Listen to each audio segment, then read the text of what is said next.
Okay, everyone, welcome back.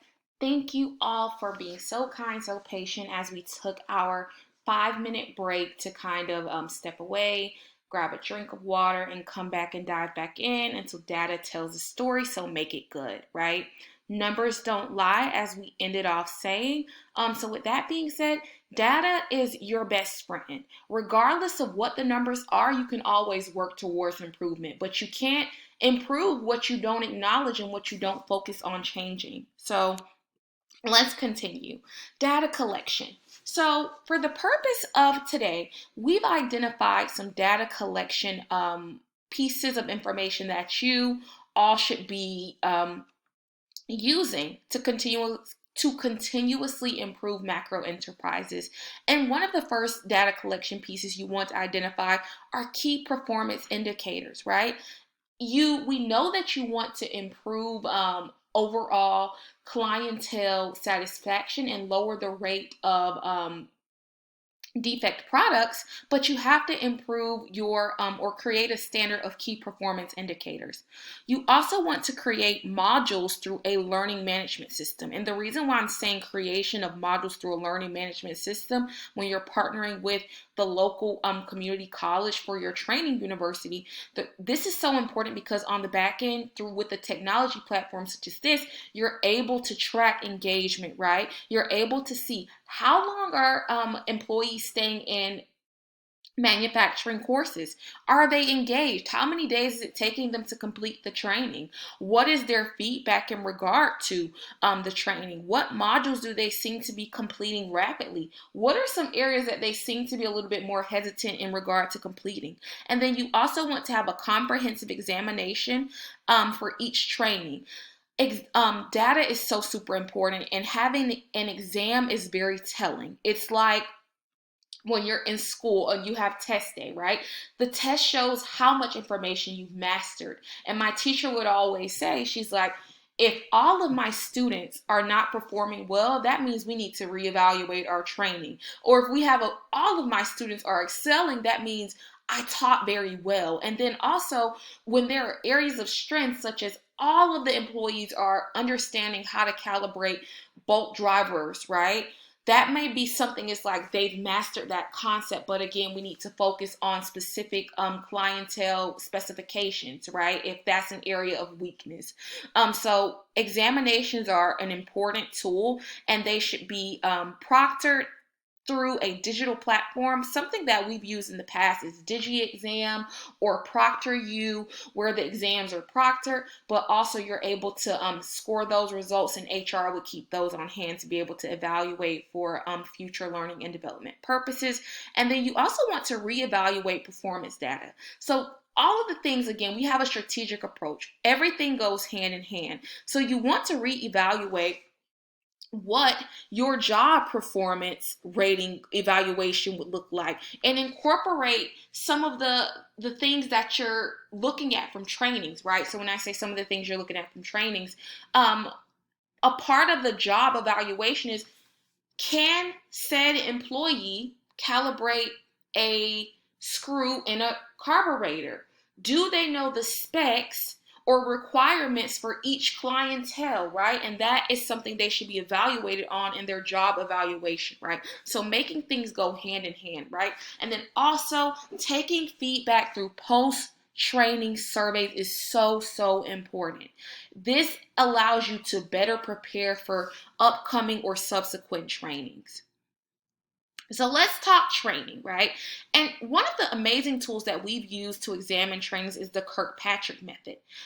First, you want to establish trainings for each key performance indicator, right? So you're not just going to have one big training for all the issues you're seeing. No, it's if I'm having an issue, and we've worked with Apple before, we've worked with local culinary companies. For example, if I'm having issues with maybe, and we're going to take it cooking for this example, if employees were having difficulty julienning vegetables, that would be a training within itself. Teaching employees the importance of sanitation, that would be a training in how to wash dishes. That would be a training in itself. So we wouldn't combine all of those things, and the same could be said for macro enterprises. Don't overwhelm the learner. You want to break up the content that you're trying to teach. So the first thing you want to do after all of those, and that is fleshed out in detail in the executive action plan, you want to after you build out those trainings, you want to receive reactions, right? Human resources should take the time to ask questions relevant to the training. Ask the participants, was the content helpful? What did you like about the content? Did you find the content to be relevant? What are some areas for improvement? Did you feel like because you also have to understand, you have to cater to all learners. Were there visual components for visual learners? Were there hands-on practicums for kinesthetic learners?